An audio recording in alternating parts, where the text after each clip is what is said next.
Good evening, everybody. My name is Eli Gold, and tonight it's my pleasure to join you to introduce one of the 2012 inductees, Mike Oliver. Michael Ray Oliver was born to Morris Ray and Margie Morrow Oliver in Guntersville, Alabama on November 28, 1961. He and his younger sister grew up in the Pleasant Grove community, where neighborhood friends provided the sports excitement. His racing career started on a makeshift go-kart track in the cow pasture behind the house. Although Mike's sister Marcia usually won the races because she only weighed about 90 pounds, Mike still had the moves to leave everyone else in the dust. After beating and banging and flipping go-karts, Mike was ready to hit the racing speedways. Mike attended Pleasant Grove Elementary School until it closed at the end of his 6th grade year. He then attended Douglas High School from grades 7 through 12, graduating in 1980. While at DHS, Mike played basketball for Hall of Fame inductee Jerry Ledbetter.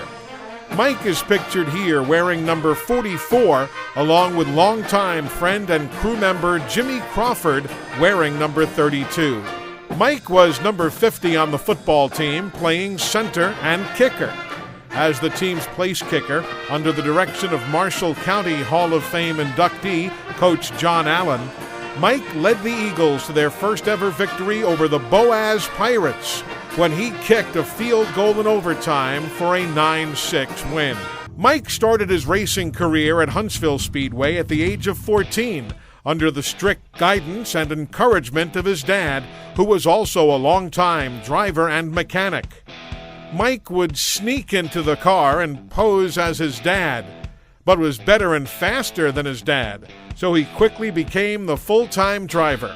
Mike got his first win at the age of 16 at the Huntsville Speedway. Mike and his dad even raced against each other in the early years. After graduating from Douglas High School in 1980, Mike quickly became a full-time race car driver while also working as owner of Oliver Tire in Guntersville. He married his high school sweetheart Lisa Wade, pictured here alongside Mike's mom and dad, Margie and Morris Ray. While racing every Friday night at the Huntsville Speedway, Mike won several races in 1980, 1981, and 1982. In 1982, Mike was voted the most popular driver.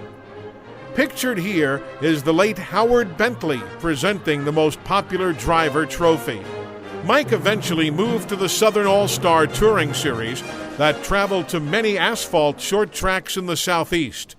The list of tracks where Mike captured first-place wins include Mobile, Montgomery, Pensacola, Nashville, Sayre, Sonoya, Jackson, Birmingham, and, of course, Huntsville.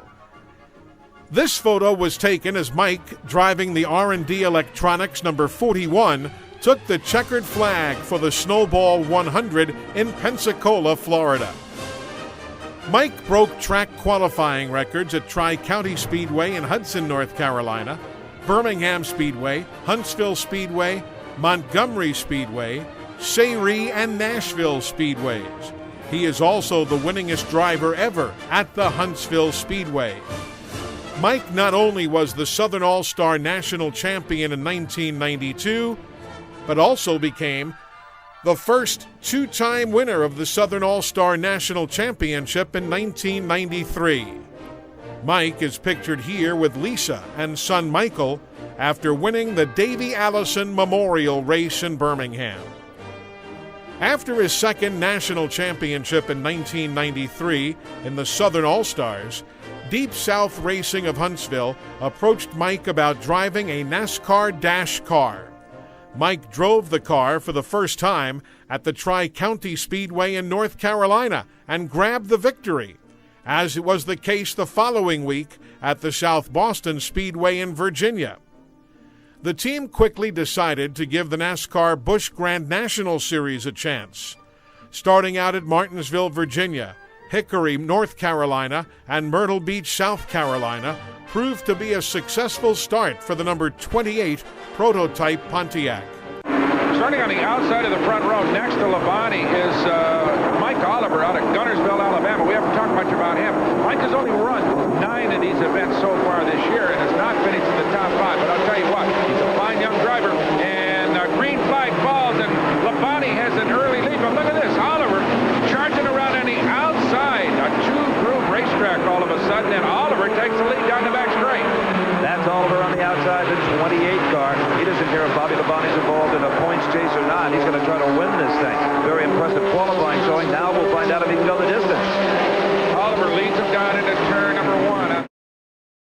Oliver and the Deep South Racing Team decided to take the Pontiac into the rookie year of competition for the Busch Grand National Series. While in a qualifying race at Daytona International Speedway, Oliver lost control and backed into the wall, destroying the race car. Escaping unhurt, Mike began thinking that he should quit while still in one piece. He eventually decided that he wanted to spend more time with his family, wife Lisa, and son Michael.